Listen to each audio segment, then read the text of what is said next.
Welcome everyone to my latest Skyrim build, the Soldier. This is the Imperial challenge build, which is only allowed to use the skills it has naturally raised at the start of a game. This set of challenge rules forces you to switch up how you would normally play the game, and helps to make it feel really fresh again. Before we get into the backstory, make sure to leave a like if you're excited for the final part in the series, which will be coming next week. The Soldier had been raised in a very regimented fashion. His father had served in the military for most of his life, and treated his son as if he was a fresh recruit. His upbringing was a harsh one, but taught him to follow orders without question, and gave him a focus on whatever task was at hand. It was inevitable that he would join the Legion.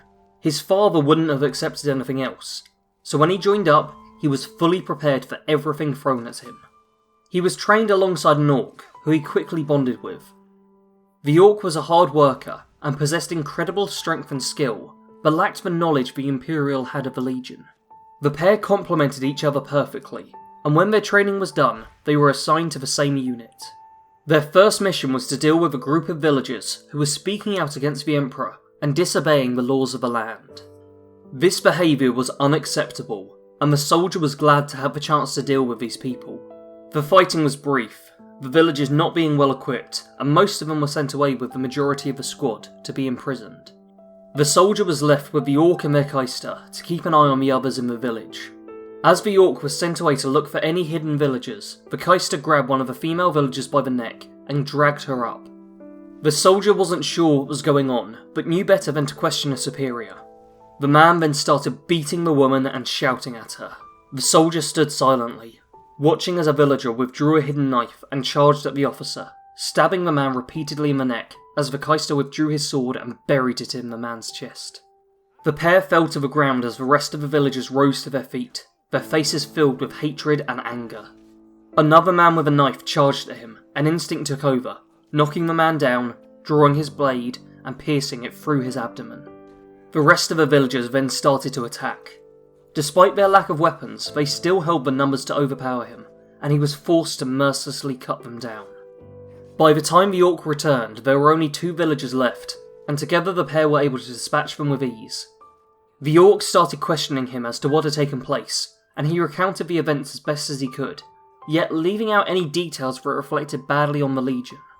When the orc said they should head back to base, the Imperial quickly rebelled against this. After what had just taken place, they needed to get away as fast as possible, and stay away from the Legion for the time being. He left the orc to plan them a route whilst he searched the village for supplies. He gathered up food from the houses, and then found himself in a meadery, where he started to gather bottles for their journey. As he was doing this, he heard a whimpering sound from the counter. Peering over the edge of it, he saw a plump man cowering there. At first, he reached out a hand to the man and helped him up. Once it became clear that the individual had witnessed what had taken place, he knew what he had to do. He solemnly drew his sword from its sheath and lunged into the man. He began to cry out, and the Soldier swung his blade with ferocious speed, cutting through the man's flesh as quickly as he could to quiet the individual before the orc heard anything. He gathered up all of the supplies before heading back. A journey had been planned out to take them into Skyrim.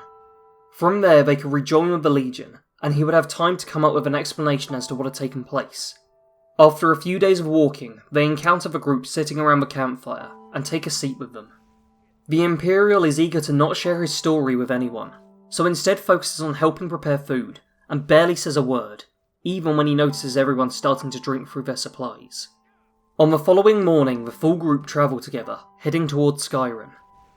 Eager to not stay close to any of the others, the Soldier ends up diverting and taking his own path, which leads him into a group of Imperials, who begin questioning what he is doing. Despite all his time spent coming up with a way to talk his way out of what had happened, he is speechless, and instead assumed to be a deserter.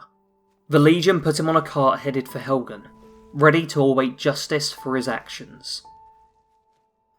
The skills for the Soldier are heavy armour, one-handed, block, restoration, destruction, and enchanting.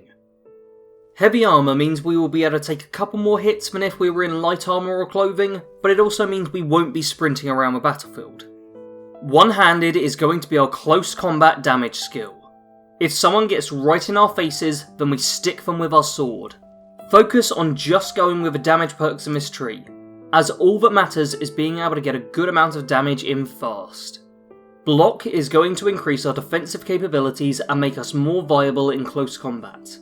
Make sure you're utilising shield bashing to stagger enemies and open them up for a couple of quick sword swings. As with last week's build, Vegetable Soup works really well for if you want to perma-stagger an opponent. Restoration is the healing skill of this build, and I found the best way to use it was to fully heal yourself whilst backing out of combat, so that you can charge back in. Essentially using hit and run tactics, but at a slower pace. You'll start with the healing spell, but keep an eye out for other restoration spell tomes you see lying around to diversify your arsenal. Destruction is our long-range damage skill. I advise trying to get the Firebolt spell from Ferolda when joining the College of Winterhold if you can, so as to have a destruction spell with some range to it. By quick saving and quick loading you can switch what spell she offers you, but I'm pretty sure destruction needs to be already at 25 in order for her to off this, so maybe level the skill a little first. Use Firebolts in order to soften up enemies at range before you finish them off with your sword. The final skill of this build is Enchanting.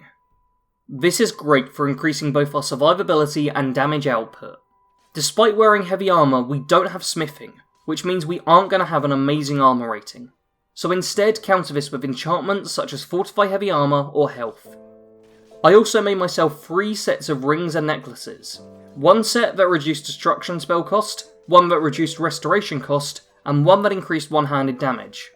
I found this was a great way of strengthening the character, and by using the favourites menu I was able to rapidly switch between these, depending on the needs of the situation. This only works if you're getting plenty of soul gems though, so I'd advise prioritising one-handed and destruction more than anything else. If you end up with tons of filled grand soul gems though, then maybe consider some defensive jewellery too. When you level up with this build, you'll want to invest the points into both health and Magicka. You need to be able to cast a fair few spells, but you also want as much health as possible in order to stay alive, so you'll need to work out what the best balance between the two is for you. As a standing stone for this build, I feel the best one would be the Lord Stone. It straight up makes you tougher, with no disadvantages. It may not be as flashy as some of the other stones, but it keeps you alive, which is a priority for this build. The racial power of the Imperial is Voice of the Emperor, and this is one of the best powers if you're playing on Legendary, as many of you already know if you've been watching my Skyrim no-kill run. You don't want to be swarmed by a group of bandits, and this power works as a perfect button to deal with this.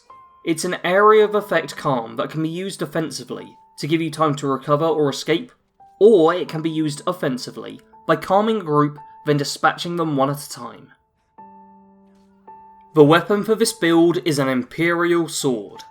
Yes, this is a terrible weapon, but I decided I wanted a matching aesthetic that fitted with the backstory, so we're going with it.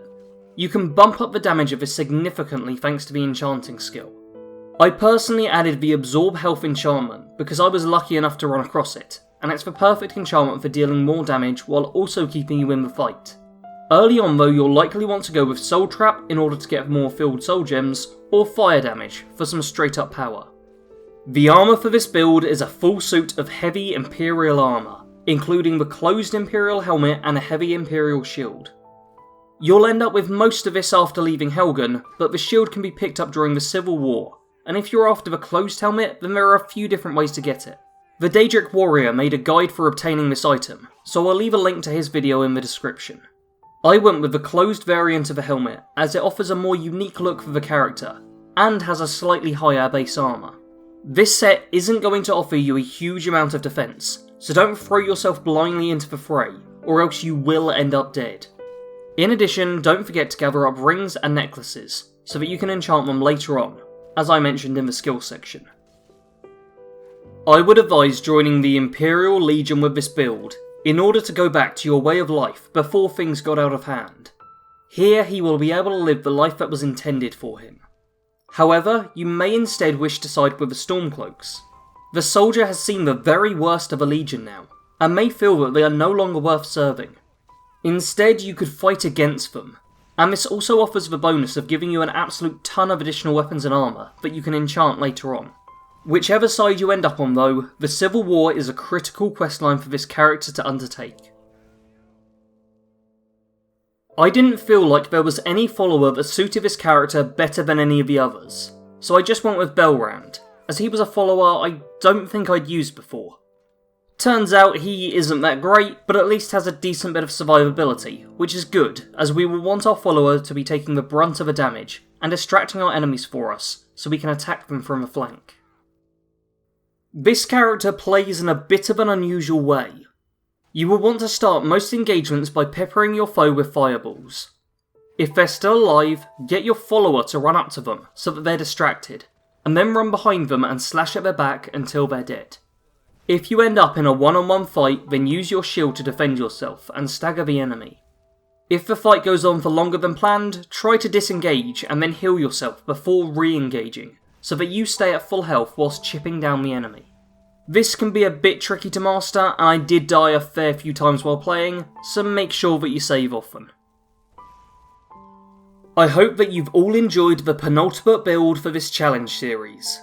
If you did, then don't forget to leave both a like and a comment to let me know. If you're new around here, make sure to subscribe, and check out the other builds and series I have on the channel by clicking on the playlist section.